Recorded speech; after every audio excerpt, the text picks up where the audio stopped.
ছত্তিশগড়ে তৃণমূল ক্ষমতায় নেই, বিহারে তৃণমূল নেই, করে দেখাও। সারা বাংলা জুড়ে 2,40,00,000 মায়েদের আমাদের সরকার প্রতি মাসে লক্ষ্মীর ভান্ডার দিচ্ছে। নারী ক্ষমতায়ন কি মমতা বন্দ্যোপাধ্যায় বাস্তবায়িত করে দেখিয়েছে। এই বিজেপির নেতারা কখনো ধমকায় চমকায় যে লক্ষ্মীর ভান্ডার বন্ধ করে দেবো। আমাদের দলনেত্রী আজ থেকে 7 দিন আগে তার কালীঘাটের দলীয় কার্যালয়ে সাংবাদিক বৈঠক করে 10টা প্রতিজ্ঞার কথা বলেছে। সেই 10টা প্রতিজ্ঞার মধ্যে আমি 5টা প্রতিজ্ঞা আজকে আপনাদের সামনে উপস্থাপিত করব বা তুলে ধরব। আমরা যখন মানুষকে কথা দিই, আমরা প্রতিশ্রুতি দিই না, আমরা প্রতিজ্ঞা নিই, আমরা অঙ্গীকার নিই, আমরা শপথ নিই। মমতা বন্দ্যোপাধ্যায়ের প্রথম প্রতিজ্ঞা, যতদিন বাংলায় মামাটি মানুষের সরকার থাকবে আজীবন বাংলার মায়েরা দিদিরা লক্ষ্মীর ভান্ডার পাবে, কেউ আপনার লক্ষ্মীর ভান্ডার বন্ধ করতে পারবে না। আমাদের দ্বিতীয়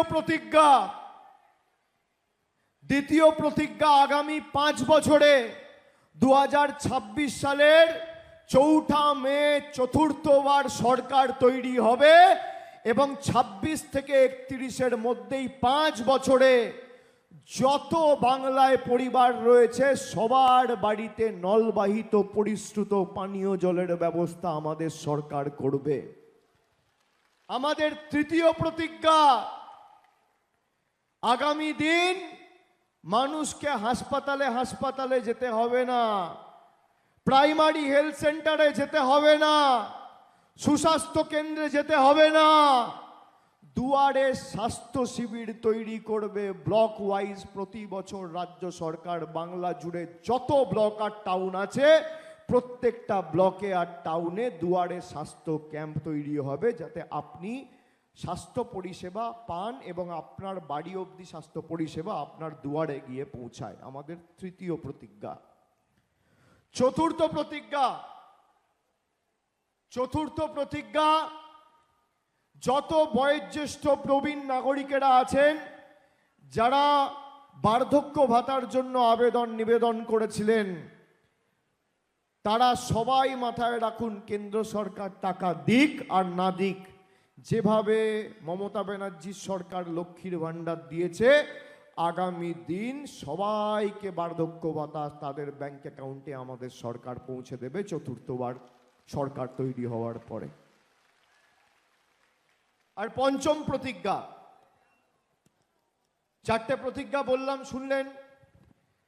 প্রথমটা বললাম আজীবন লক্ষ্মীর ভান্ডার, দ্বিতীয় বললাম নলবাহিত পরিশ্রুত পানীয় জল, তৃতীয় বললাম দুয়ারে স্বাস্থ্য মডেল, চতুর্থ বললাম বার্ধক্য ভাতা। পঞ্চমটা বলবো? আপনারা নিশ্চয়ই শুনেছেন, তাও আমি পঞ্চম প্রতিজ্ঞাটা বলছি।